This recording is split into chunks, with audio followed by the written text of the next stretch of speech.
Bonjour les Jedi et bienvenue sur Star Wars Artefact. Mon nom est Dominique, alias Lord Doom, et aujourd'hui, on fait la revue du sabre laser des gardes du Temple Jedi, tel qu'on a pu les voir dans les séries animées Clone Wars et Rebels.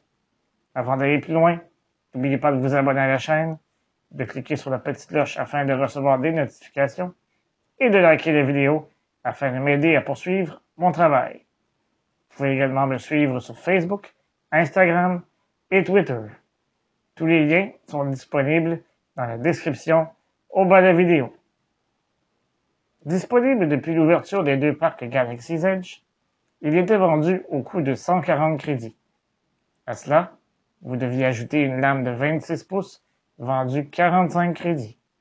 Alors, l'ensemble vous revenait à 185 crédits, soit environ 230 $ canadiens, 155 €. Oui, vous m'avez bien entendu. J'ai bien dit « était vendu », puisque depuis quelques mois, le sabre laser a été discontinué au Den of Antiquities de mon bon ami Doc Ondar. Deux autres sabres ont également été discontinués. Il s'agit des sabres d'Assage Ventress, que l'on a pu voir dans la série animée de Clone Wars, et des sabres d'Ahsoka Tano, tirés de la série animée Rebels et du Mandalorian. D'ailleurs, vous pouvez voir la revue de ces sabres sur ma chaîne.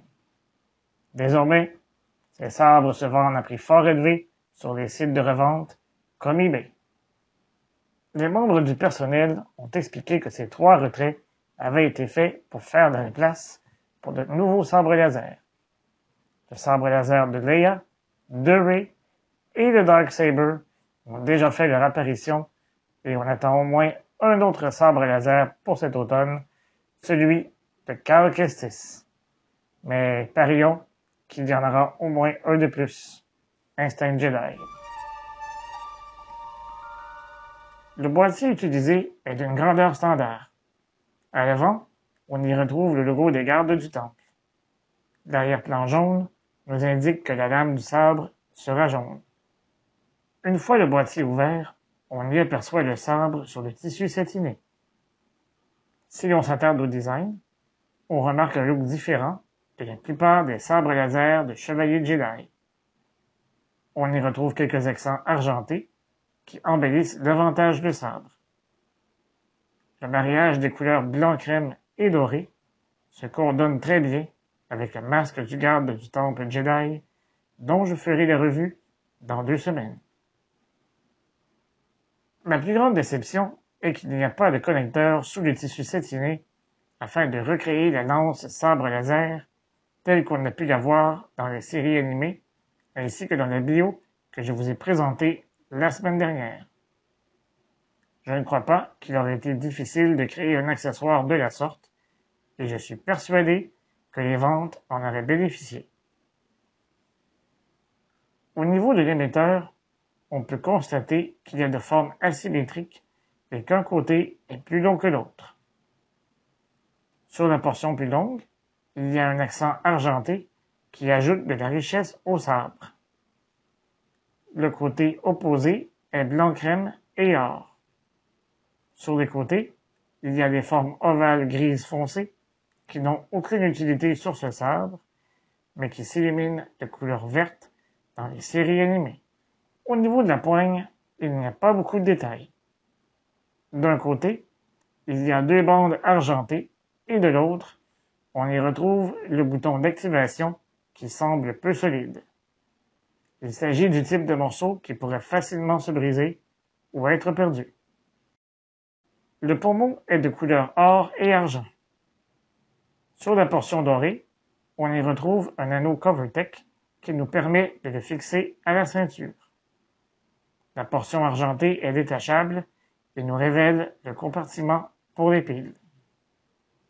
3 piles AAA sont nécessaires pour son fonctionnement.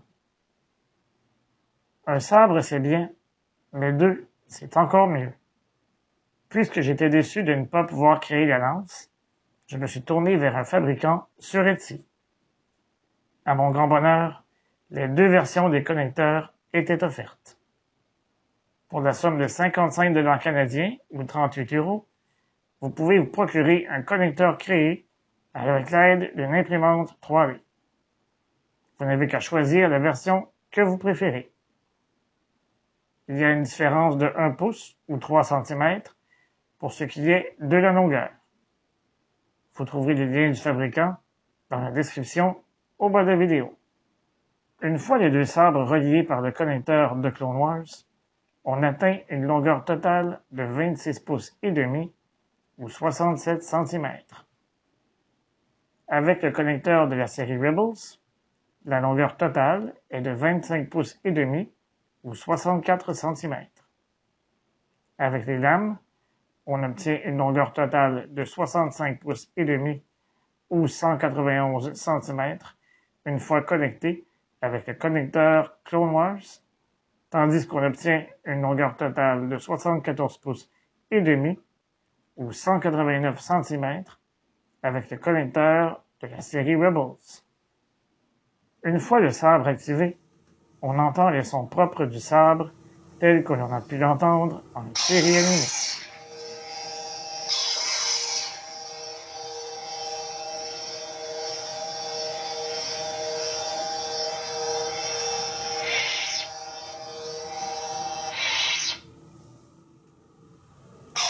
Lors de l'impact, la lame jaune émet un flash blanc.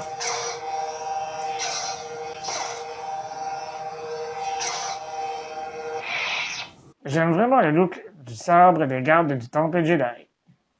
Le mariage des couleurs les distingue des autres sabres laser. De plus, ils ont longtemps été les seuls sabres à émettre une lame de couleur jaune, ce qui les rendait uniques. Si vous possédez également le masque, ainsi que d'autres accessoires, il est possible de faire un petit montage intéressant, comme celui que vous voyez présentement à l'écran. Maintenant que je possède les deux versions des connecteurs, je peux facilement recréer l'arme iconique de ceux qui ont eu la noble tâche de protéger le Temple Jedi. Placé sur un présentoir personnalisé comme celui-ci, vous serez en mesure de les mettre en valeur. Que pensez-vous de ce sabre? Appréciez-vous le design unique autant que moi? Aimez-vous l'idée de pouvoir former une lance avec un connecteur?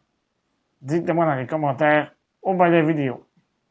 Je vous donne rendez-vous la semaine prochaine pour une autre revue. Et d'ici là, je vous dis à bientôt et que la force soit avec vous à tout jamais.